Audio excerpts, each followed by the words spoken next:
Hello, my lovelies. So, this month has not been turning out the way I wanted it to. First and foremost, I'm sorry for the background noise, but I've got a washer going right now. I have been cleaning my living room. I'm not all the way done yet, but for the most part, I'm somewhat done. I still got some stuff to put up. And, yeah. Anyway, I had many videos planned to come out this month.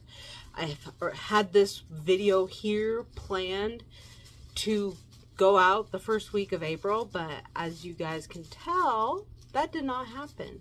I kind of went into just kind of like a life slump. Not really a reading slump, not really a slump in YouTube in general. It was more of a life slump. I didn't want to do anything, and it was not fun.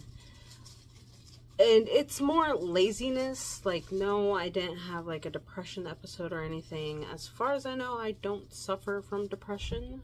My heart goes out to those who do. But this was more just, I had no motivation. I just wanted to sit and hang out with my kids and not do anything. So yeah, that's why no videos have come out. But we're just going to do a first quarter wrap up. First and foremost, let's get into Bible challenge. Also, with this first quarter wrap up, I'm going to talk about my May TBR because April's almost done. We're not even going to really talk about an April TBR. But first quarter with Bible writing challenge. I finished Genesis within the first quarter and started Exodus. I want to go into May starting Leviticus. So I'm going to try and finish Exodus by the end of this month, which I'm pretty much on track to do that. I am on chapter 27. I'm almost finished with chapter 27 and going into chapter 28.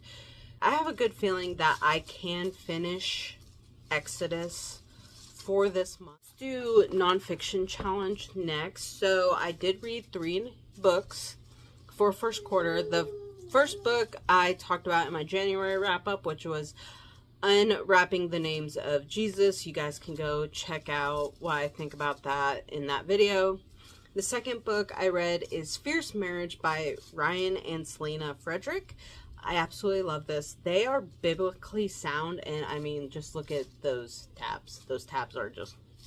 Every time they brought up scripture, I had my Bible, and it was to the point of where I was like, you know what, I don't even have to continue to keep checking them because they are hitting it nail for nail of what scripture is.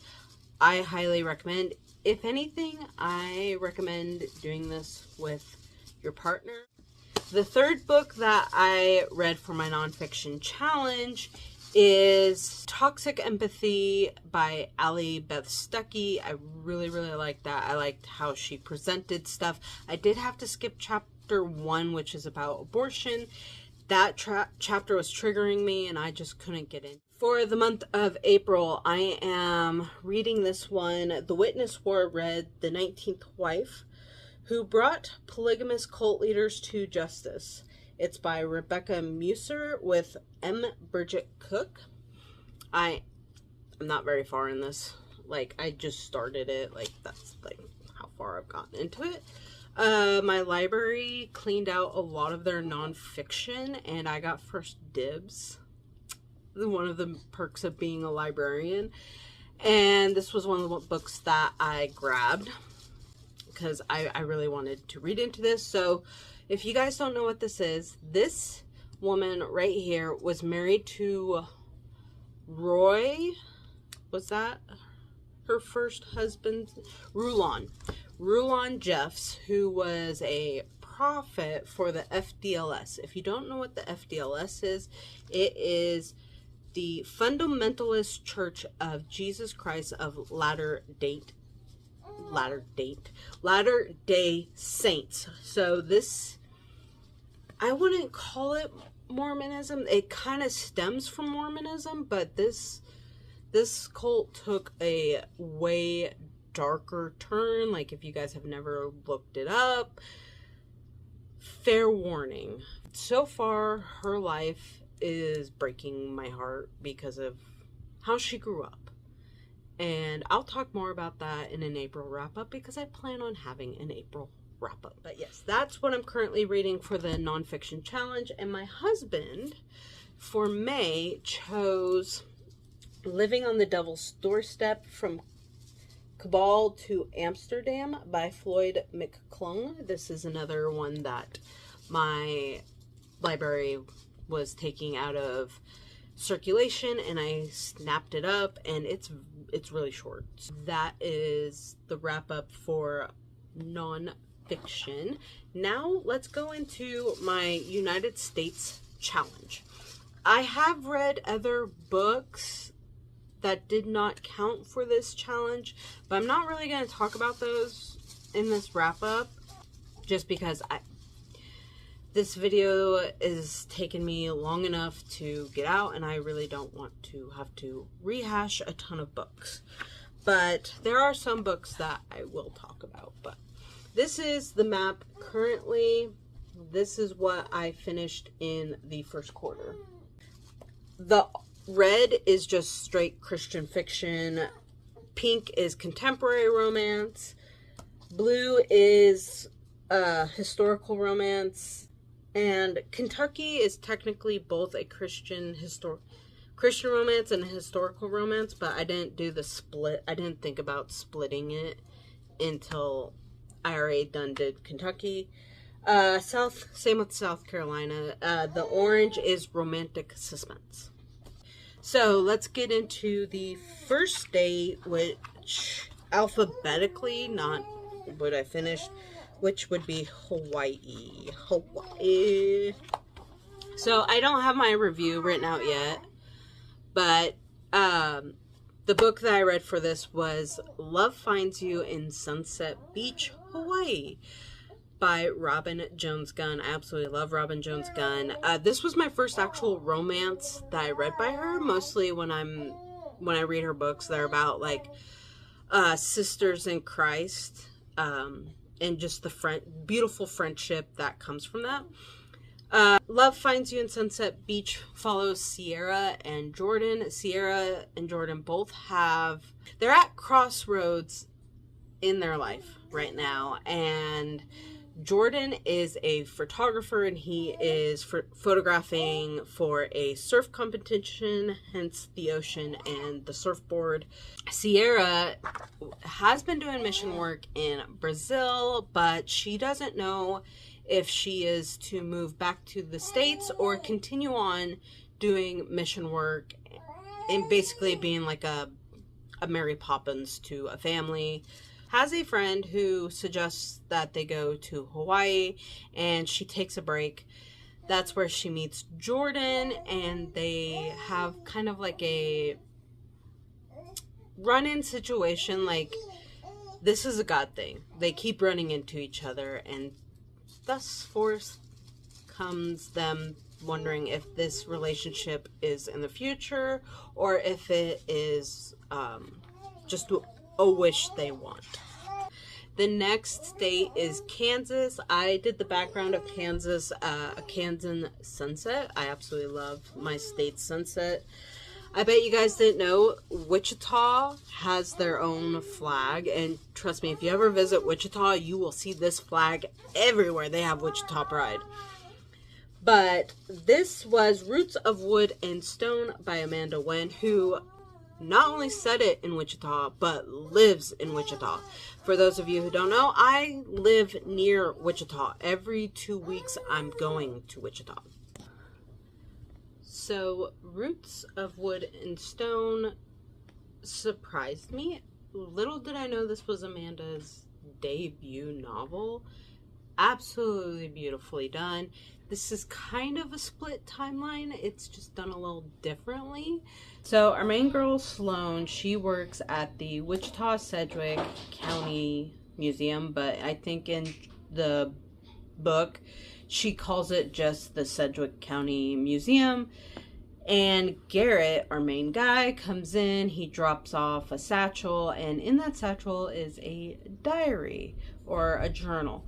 Garrett is slowly cleaning up his grandma's house because she is slowly developing Alzheimer's, so there is a trigger warning for that.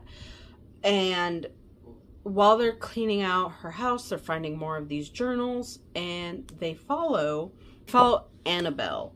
Annabelle is, at first she's, I forget where she originally came from, but she moves with her uncle and her aunt into Kansas to the frontier because her uncle is a doctor and they were needing a doctor in Kansas. So they come out here and homestead, and that is how you get like the split timeline. Anytime Sloane reads the journal, you get Annabelle's perspective. And I really like that. That was really different. This book had me from giggling like a little schoolgirl to full on bawling within a few chapters. Some trigger warnings are that you deal with grief. You deal with child abandonment and the issues that comes from that in adulthood. I already mentioned a relative developing Alzheimer's and a child's death.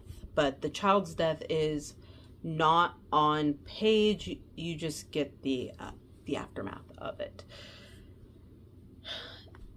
And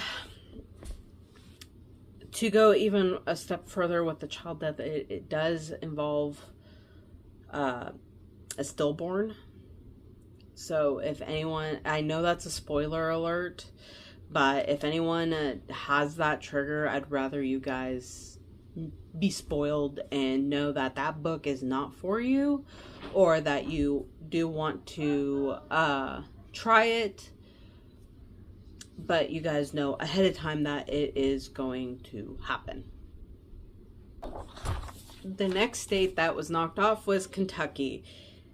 As you guys can see, there is the waterfall and then some trees because, yeah, I'll get into this. But it was a Moonbow Night by Laura Franz. I don't think I told you guys what I rated my other two books. So, Sunset Beach, Hawaii, I rated 4 stars. Roots of Wood and Stone, I rated 4.5 stars. It was almost a 5-star, but it just didn't have that full, yeah, it just didn't have the full oomph, but boy, it was close, and I think I found a new favorite author. This one I rated 4 stars, and this was my first time ever trying Laura Franz. I absolutely loved her. I liked that she had a slow pace, but you didn't feel like it was a slow pace. It just took me a little bit to read because I have kids. And I also have a doom scrolling problem. Yeah. But this one, if you don't like books that have the theme of grief, not for you, because this one deals with the theme of grief and growing from that and learning to love again. I did a vlog of this, and you guys can go and find out all my thoughts about this book in that video. I'll link that down below as well. So the next one, so Oregon, as you see, it's a really short review. I rated this one a 2.5 stars. This is The Busiest Shop on Main by Lauren Ann. This would have been a 3-star if it wasn't for the editing errors. And they're like easy editing errors that were popping up. It was punctuation and some grammatical errors that could have been dealt with another run through with editing. The main character owns a souvenir shop, so I did a snow globe for the O. This is just a clean romance, it's not Christian. And they live in a place called Lighthouse Bay, hence the lighthouse. But yeah, this one just, it wasn't really anything like thought-provoking. I would call it like a palette cleanse. While this was an easy and fun read, I wasn't really feeling it with all of those errors. One of the things also in the prologue, I counted within the first like 2 pages, this guy's name Anthony was mentioned like 12 times within the first 2 pages. And I'm like, okay, I get it. This guy's name is Anthony. And that's not even our main guy. It's the guy that our main guy's talking about. But seriously, we get it. His name's Anthony. And it's not Anthony. There's no H, Anthony. So also, if you want some disability representation, our main guy did lose his eye in the war, and he has some PTSD. And our main girl goes through some PTSD as well. The next one is South Carolina. This book was Collateral Damage by Lynette Eason. I rated it a 3.5 stars. I've read a lot of Lynette Eason so far, and so far all of her books have been set in South Carolina, so yeah. That's why I don't have any more, like, I don't have more states knocked off, because I am on a Lynette Eason kick. Like, she's got me in a chokehold right now, and I'm flying through. But I talk about this one in my January wrap-up, which again is linked down below. The next state is West Virginia. So I did a little stethoscope for the W. I have a pickaxe. I have coal in a little cart and a mine entrance, because this does deal with a mining town and the town next to it. So we follow this doctor. His name is Daniel, and he's the doctor for Mount Laurel. So Daniel doctors in Mount Laurel, and they have a sister city in a way called Owen Duffy, and Owen Duffy is a mining town. The mining town has their own doctor, but he's a really bad doctor. He is a heavy drinker. And the company gets rid of him and hires Daniel to do it. And so he's doctoring both Mount Laurel and Owen Duffy. And there's even, like, at time, a run of scarlet fever through both towns. And this is actually kind of like really beautifully done. I wouldn't call it a romance, because the romance is like the last 2 chapters, but this is more following a man who chooses to do the right thing, even though other people are kind of dissuading him not to do the right thing. The final one is Wyoming. So I tried making Wyoming like rope, like the cowboys used to rope in cattle and stuff. I do plan on finding some like horse stickers, because I'm not drawing a horse, okay? We don't need to see that monstrosity. But anyway, this is Almost Everything by Mandy Blake, who I am adoring. I have one of her books up on deck for next month, which is actually the next book in this series, which is the Wolf Creek Ranch. This is the second book. This follows Blake and Everly, who was introduced in the first book. they are so adorable. So Blake has had a long time crush on Everly, but Everly had a boyfriend, and boyfriend turned fiance. But then in this one, in the first chapter, you find out that the homeboy cheated, and then was like trying to like gaslight her and all this, but she's like not having any of it, and she breaks up with him, and we get a slow burn of Blake and Everly falling in love, taking their friendship the next step. I rated this a 4 stars. All right, right now I am currently reading 3 fiction books. I'm not reading anything on my Kindle just because I have 3 right here, but I am reading Deadly Target by Elizabeth Goddard. I am that far through. This will knock off Montana. I'm pretty sure, I mean, right now they flew to Massachusetts, but I think they're flying back to Montana, so I think the majority of this book will be set in Montana, I'm hoping. I'm liking this. Unfortunately, I did have to DNF one of, which was my Kindle book. It was by Elizabeth Goddard. It was called Buried. I got 70% through, and I just couldn't with the main character.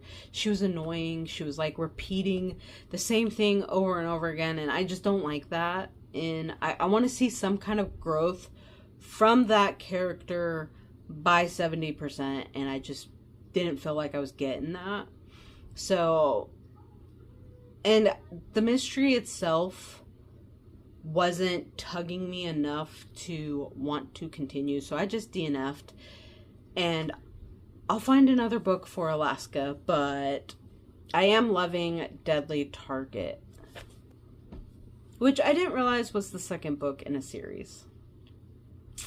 Yeah, but it doesn't seem like I really need to read the first one. Like, it just kind of spoils a little bit of the first one, but not really, because it's a romantic suspense, so you know that couple's gonna get together, so not really a spoiler.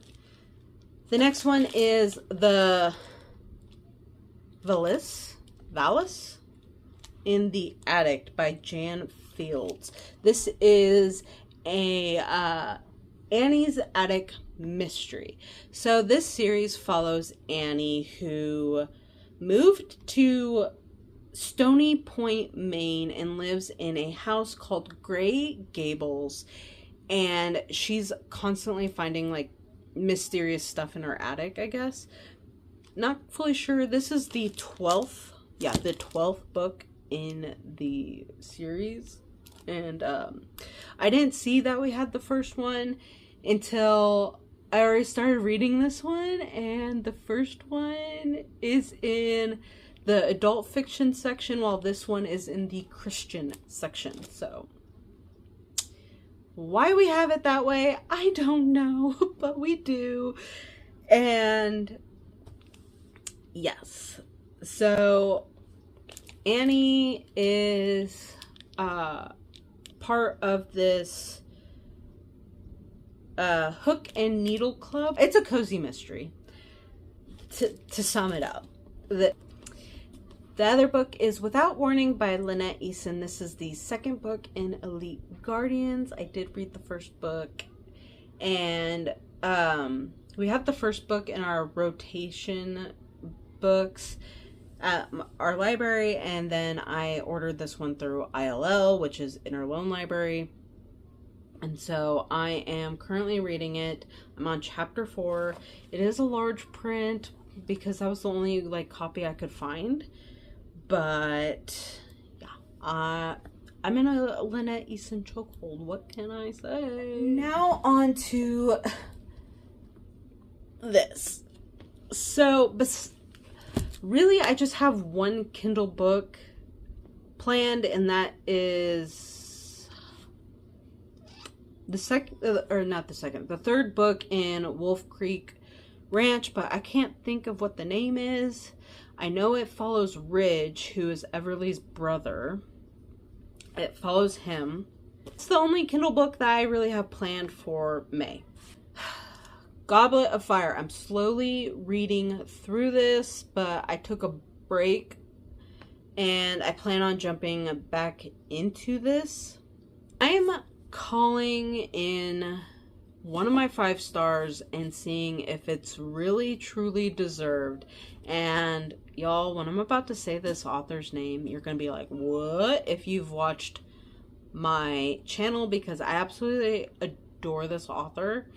And I recently reread the Montgomery Brothers series by her and read for the first time the 2 novellas.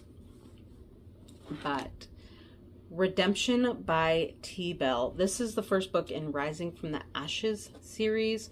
I guess you could say the 3rd book in this series is Kindle TBR, but I don't think I'm going to get to that one in May. But I do plan on rereading this and then reading the 2nd book, which it's Penance. And I own the 2nd book as well as this one. But I just feel like when I think back on this, there's some things that I'm like, I don't really like that about that book. So I'm going to call in my 5 star. Is it really deserved? Or am I misremembering some things, you know? So, yeah. Divine Proverb of Streusel by Sarah Brunsford. I have not read Sarah Brunsford yet, but I do want to knock this one out. I do own this one, but my library also has a copy. And they also have a copy of The Extraordinary... Is it The Extraordinary Life or The Extraordinary Death of Mrs. Kipp? And since I already own this one, I'm going to jump into this one first. Dance of Thieves by Mary E. Pearson. By the way, look at this map there and map there. Beautiful. I want to read, by the way, I own it. I want to read this and see if this is like okay for Christians to read. It is a fantasy, and if I end up loving it, I will probably donate this to my library because it is a popular, what is it, YA? Yes, it's YA. So I know my library doesn't have this. So if I find that I do love it, I will recommend it. If I don't love it, obviously I'm not going to recommend it, but either way, it's going to the library. And I'm hoping it's clean. That's my main thing. I'm hoping it's clean because I have Life Flight. I might read this in April after I finish one of my other books, but this is also by Lynette Eason. It's due back by May 7th, but Lynette Eason's so easy to read. I can knock her out in like 2 days. So I'm not super worried. So I may get to this sooner, but this is the first book in Extreme Measures. And like I said, I'm in a Lynette Eason chokehold. I told you. I'm in a chokehold. This is the 3rd book in Danger Never Sleeps. I did read the 2nd book, but I didn't talk about it because it's set in South Carolina. So if you want to know my review, they're up on Fable, Storygraph, and Goodreads. The Tattooist of Auschwitz. This is probably one I am knowing I'm going to need tissues for. I know it's not going to be clean. I mean, it's about the Holocaust. Obviously, it's not going to be clean. On deck is 2 more cozy mysteries. This one is Hushed October. I know I should read this one in fall, but oh well. This is the 17th in a series called Secrets of Wayfair Inn. It doesn't seem like you need to read the other books because it looks like they're all like written by different authors. This one is on deck, and this one will knock out Ohio. Next up is Bitter Words, Secrets of the Castleton Manor Library. I was going to read this one in April for M's readathon, but Again, I haven't done much for anything within this month with reading. So, yeah. This one, it was going to knock off the animal. So this one is Faith Newberry and her cat Watson. And they live in a town called... it's called Lighthouse Bay. That's what the one in Oregon was called too.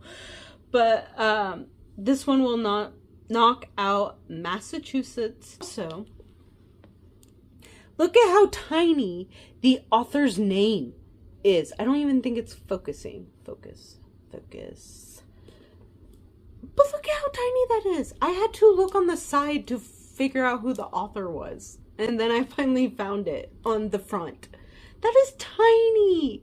Like, I don't want it like huge, magnificent where it's bigger than the title, but I do want to know it. I don't want to break out a magnifying glass.